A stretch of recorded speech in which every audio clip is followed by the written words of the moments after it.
আমি ভূতে বিশ্বাস করি না, তবে পরিবেশটা ভয়ঙ্কর রকমের থমথমে। আকাশে পূর্ণ জ্যোৎস্না,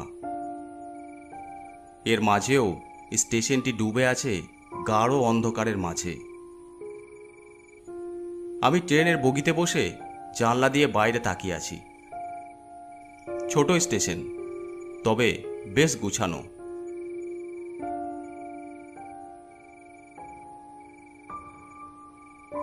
স্টেশন মাস্টার বেঞ্চে বসে খাতায় কি যেন লিখছে।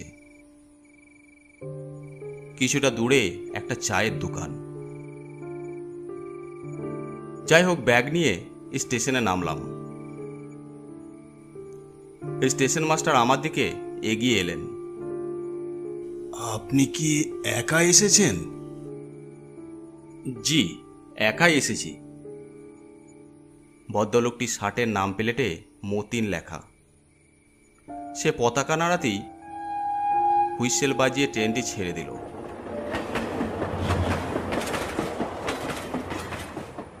মানবশূন্য স্টেশন, কোনো লোকজন দেখছি না। ট্রেন থেকে আমি বাদে আর অন্য কেউ তো নামলো না। এখানে কেউ তো নামে না, তাই আশেপাশেও মানুষ নেই। আপনাকে নামতে দেখে বেশ অবাক হয়েছি। অবাক হওয়ার কি আছে? এটাই স্টেশন, যে কোনো যাত্রী চাইলেই নামতে পারে। আর এই দিকের মানুষ বোধ হয় এই স্টেশন দিয়ে যাতায়াত করে। এদিকের মানুষ সামনের ময়নাবতী স্টেশনে নামে, আর বহু বছর পর আপনি নামলেন এখানে। বহু বছর পর মানে? এই দিকের মানুষ এই স্টেশনে না নেমে সেই 10 কিলোমিটার দূরের স্টেশনে কেন নামতে যাবে? লোকটির কথাবার্তা কেমন রহস্যময়। লোকটি প্রসঙ্গ পাল্টে বলল, আপনি কি ঢাকা থেকে এসেছেন? জি, আমার এক বন্ধুর কাছে এসেছি। ভালো। একাই যাবেন বন্ধুর বাড়ি? পথঘাট কিছু চিনেন? আর চিনে থাকলেও লাভ নেই, এদিকে গরুর গাড়ির কোনো ব্যবস্থা নেই। আমি ময়নামতি স্টেশনেই নামতে চেয়েছিলাম। হঠাৎই আমার কেমন মাথা ধরে যাওয়ায় বাথরুমে যাই। কিছুক্ষণ পর ট্রেন ছেড়ে দেয়। বন্ধুকে ফোন করে বলেছি। ও বলেছে এখানে নেমে দাঁড়াতে। ও বাইক নিয়ে আসবে, ঘন্টা দুয়েক লাগবে আসতে। যাক, এটা ভালো। বন্ধু আসার আগে পর্যন্ত আপনি বরং আমার রুমে বিশ্রাম করুন। আপনি এখানেই থাকেন? জি। পরিবারের বাকি সদস্য? আমার বিয়ে করা হয়ে ওঠে নাই। ও, কত বছর ধরে এই চাকরি করছেন? তা প্রায় 15 বছর হবে। 15 বছর? 15 বছর কি এখানেই? জি, মাঝে অবশ্য অন্য একটা স্টেশনে গিয়েছিলাম, কিন্তু এই স্টেশনে যাকে আনা হয়েছিল সে 3 দিন থেকে চাকরি ছেড়ে চলে গেছে। তাই স্টেশনে আবার এসেছি। লোকজন নেই, ট্রেনে শিডিউল নেই, ঝামেলাও নেই, তাই বেশ আছি। সেই লোকটি চাকরি কেন ছেড়েছিল? সব কিছুর প্রতি বেশি আগ্রহ ভালো নয়, আর এই স্টেশনে যতক্ষণ সময় কাটাবেন নিজের আগ্রহটাকে বিসর্জন দিতে পারলেই মঙ্গল। কেন? কোনো কিছুর হুমকি আছে? হুমকি বলতে কিছু নেই, তবে বেশি আগ্রহের পরিমাণ খারাপ হয়।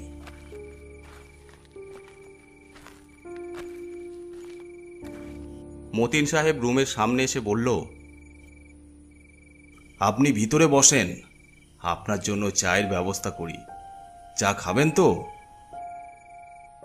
হ্যাঁ, আপনার যদি কষ্ট না হয়। ভদ্রলোক পাশের আর একটি ঘরে ঢুকে পড়লেন। সম্ভবত এটা রান্নাঘর। আমি ঘরের সামনে দাঁড়িয়ে একটা সিগারেট ধরালাম। আমি ভূতে বিশ্বাসী নই, ভূতে ভয়ও নেই। শুনেছি অশরীরী বলে কিছু থাকে আমাদের চারপাশে, সেসবেও আমার মাথা ব্যথা নেই। কিন্তু চারপাশের পরিবেশটা কেমন যেন ঝিম মেরে আছে। হতে পারে এই পরিবেশে আমি অভ্যস্ত নই বলে এমন লাগছে। বন্ধু রাতুলকে ফোন দেওয়ার জন্য মোবাইল বের করলাম। ধুর, নেটওয়ার্কই নেই। পূর্ণ জ্যোৎস্নার নিচে স্টেশনটি এক অদ্ভুত অন্ধকারে ঢাকা পড়ে আছে। হঠাৎ আমার দৃষ্টি গেল এক যুবতী মেয়ের ওপর। চায়ের কাপ হাতে করে আমার দিকেই আসছে। অদ্ভুত স্টেশনের বাইরেও যে আর একটি কোমল প্রাণ আছে তাই দেখে স্বস্তি বোধ করলাম। মেয়েটির মুখশ্রী মায়াবী, লম্বা চুল, দৈহিক গঠনও বেশ আকর্ষণীয়। সব মিলিয়ে রূপবতী একটা মেয়ে, চোখে এক প্রকার রহস্য। আমার মুখের কাছে চায়ের কাপ উঁচিয়ে ধরল। আপনার চা। মতিন সাহেব আমার জন্য চা আনতে গেছেন। উনি আমাকে পাঠিয়েছেন, বলেছেন আপনাকে যেন চা দিয়ে আসি। হঠাৎ ওনার মাথা ব্যথা উঠেছে, তাই গিয়ে শুয়ে পড়েছেন। মেয়েটির কথার ভঙ্গি, কথা বলার মাঝে ঠোঁটে মুচকি হাসি, গায়ের থেকে হালকা সুগন্ধি, সব কিছু মিলিয়ে কেমন আমাকে হিপনোটাইজ করে দিচ্ছে। এমন সময় আঙ্গুলের মাঝে সিগারেটের আগুনের ছ্যাঁকা লাগতেই আমার হুঁশ ফিরল। মেয়েটির হাত থেকে চায়ের কাপটা নিলাম। কিছু মনে করবেন না, আপনার পরিচয়টা? আমার পরিচয় দিয়ে কি হবে?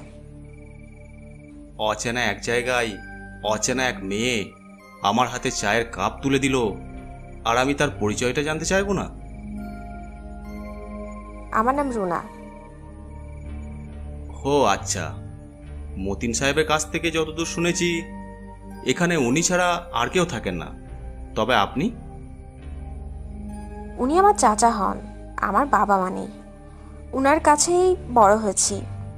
রাত বিরেতে কত জায়গা থেকে কত রকমের মানুষ আসে, তাই কোনো ট্রেন আসলে আমাকে ঘর থেকে বেরোতে নিষেধ করেন, যেন কারো কুনজরে না পড়ি।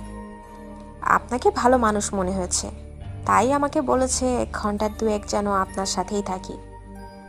আপনার বন্ধু আসবে তো, তাই না? হ্যাঁ, তবে উনি যে বললেন এই স্টেশনে কেউ আসে না। চাচা আপনাকে ভয় দেখিয়েছে, যেন আপনি ভয়ের মধ্যে থাকেন, আর এই স্টেশনের রূপবতী মেয়েটির দিকে কুনজর দেওয়ার মতো মানসিকতা না আসে। রুনার দিকে কয়েক পলক তাকিয়ে থাকতেই আমি যেন হিপনোটাইজ হয়ে যাচ্ছি। মুহূর্তেই চোখ সরিয়ে নিলাম মেয়েটির কাছ থেকে। 2 ঘন্টা এখানে দাঁড়িয়ে থেকে কি করবেন? চলুন স্টেশনের ওইদিকে একটু হাঁটা যাক। একটু দূরে বন্ধ চায়ের দোকানের সামনে পাগল আর একটা কুকুর তখনও বসে আছে।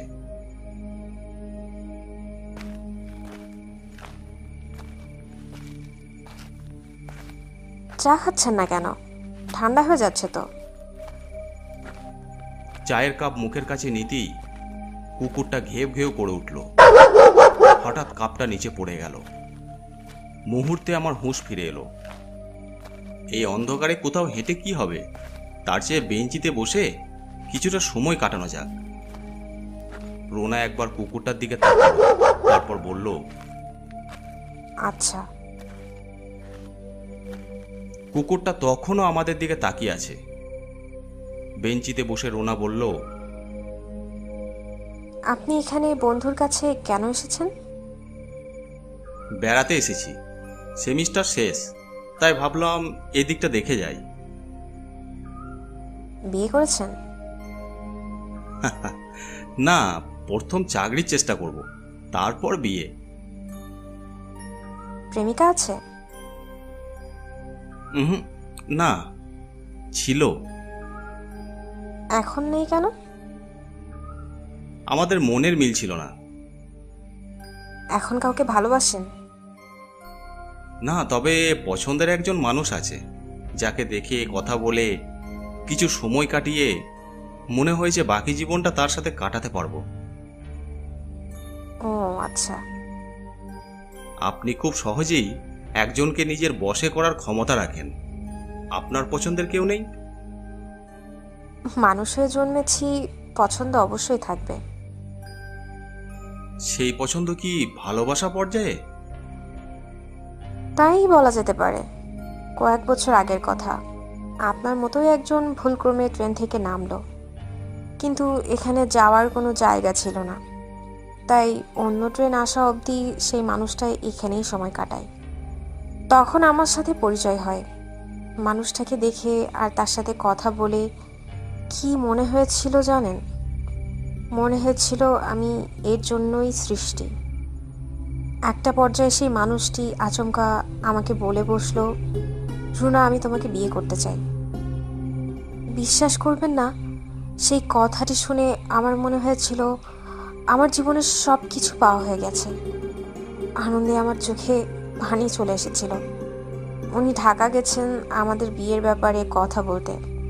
বলে গেছেন আমি যেন অপেক্ষা করি। কথাটি শেষ করে রুনা আবার তাকালো সেই কুকুরটির দিকে। আমি রুনার কথার ঘোরের মধ্যে ডুবে আছি। স্টেশনের পেছনে বাঁশঝাড় থেকে ঝিঝি পোকার শব্দ আসছে। আমি কিছু বলতে যাব, এমন সময় রুনা আমার হাতের উপর হাত রাখলো। কয়েক বছর ধরে তার প্রতীক্ষায় আছি। আমাকে নিয়ে চলুন ওনার কাছে। বলেই আমার কাঁধে মাথা রাখলো।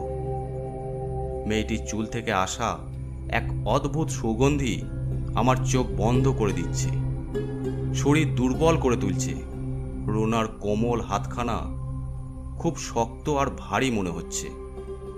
মনে হচ্ছে সেই কুকুরটি আমার কানের কাছে এসে গর্জন করছে, এখনই আমার ঘাড়ে কামড় বসাবে, ছিঁড়ে খেয়ে ফেলে বিধ্বস্ত শরীরটা ফেলে রাখবে রেল লাইনের মাঝে। কয়েক মুহূর্ত অবচেতন অবস্থায় সব শুনতে পাচ্ছি। এক তরুণীর হাসি, কুকুরের ঘেউ ঘেউ শব্দ, ঝিঝি পোকার শব্দ, কিন্তু আমি চোখ খুলতে পারছি না। শরীরে কোনো প্রাণ শক্তি অনুভব করতে পারছি না। হঠাৎ বুঝতে পারলাম কে যেন আমার নাম ধরে ডাকছে। মোহিত, এই মোহিত, তুই ঠিক আছিস? মোহিত। এবার আমি নির্দ্বিধায় চোখ খুলতে পারলাম। চোখ খুলে দেখি আমি স্টেশনের মেঝেতে শুয়ে আছি। সেখান থেকে উঠে বসে দেখি সামনে রাতুল হাঁটু গেড়ে বসে আমার দিকে তাকিয়ে আছে। কিরে, তুই ঠিক আছিস? হ্যাঁ, ঠিক আছে, কিন্তু চারপাশে চোখ ঘুরিয়ে দেখি রুনা মেয়েটি নেই। সেই পাগলটি আমার দিকে তাকিয়ে হাসছে।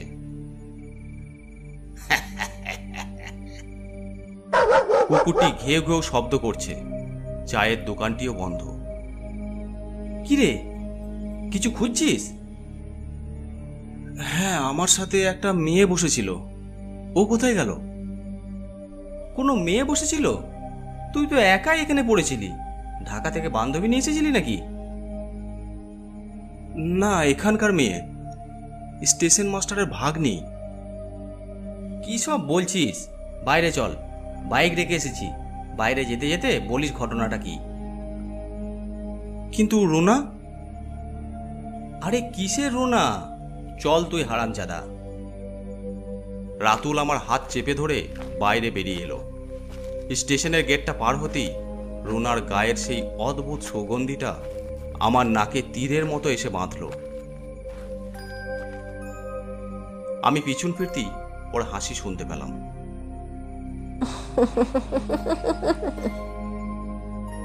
তুই শুনলি হাসিটা? চল তুই, যত সব।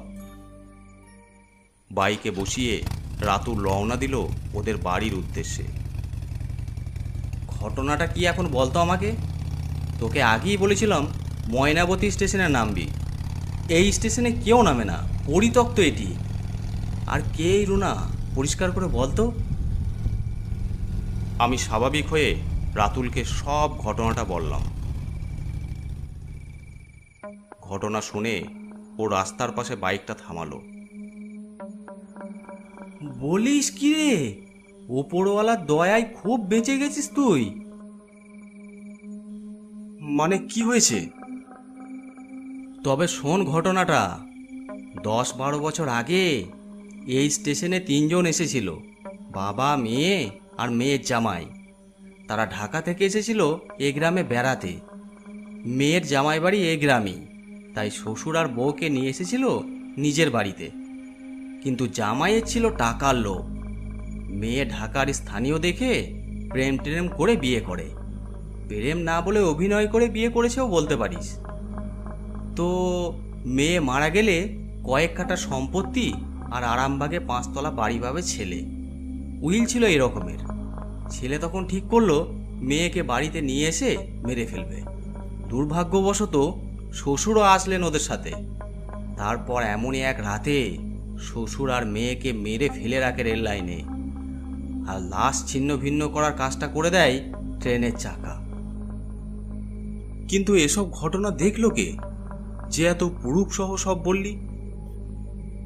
ওই যে দেখলি না, পাগল বসেছিল। পুলিশের সন্দেহ হয় জামাইয়ের ওপর, তাই ইনভেস্টিগেশনে ওই পাগলটাকে ইচ্ছে মতো জেরা করে এইসব তথ্য বের করে। এই স্টেশন তো বলতে গেলে পাগলটার প্রাসাদ। 12 বছর আগেও পাগলটা এখানেই ছিল। ওই ঘটনার পর কি এখানে কোনো দুর্ঘটনা ঘটেছিল? হ্যাঁ, বছর 3 আগে ওই স্টেশনের রেল লাইনে এক লাশ পাওয়া যায়। স্থানীয় এক যুবকের। স্টেশনে চায়ের দোকান খুলে বসেছিল। দেখলি না বন্ধ চায়ের দোকানটা? সেই দুর্ঘটনার পর কেউ বলে ভূতের ব্যাপার, শিক্ষিত লোকেরা বলে সাধারণ খুনের মতো। আমি অবশ্য সাধারণ খুনই ভেবেছিলাম। তবে এখন তোর অবস্থা দেখে আর শুনে অশিক্ষিতের মতো বিশ্বাসটাই আসছে রে। আমি আর কিছু বললাম না, সব যেন কাল্পনিক বলে মনে হচ্ছে। রাতুল আবার বাইক চালু করলো। আমি পিছনে বসে সেই স্টেশনের দিকে তাকালাম।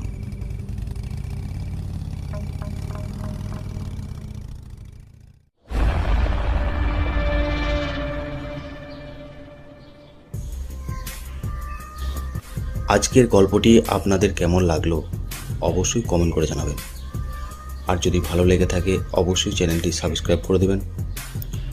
আর আপনারা যারা গল্প পাঠাতে চান আমাদের ফেসবুক পেজে ইনবক্স করে পাঠাতে পারেন, অথবা আমাদেরকে মেল করতে পারেন। এছাড়াও আমাদের ইনস্টাগ্রাম আইডি আছে, আপনারা ফলো করে নিতে পারেন।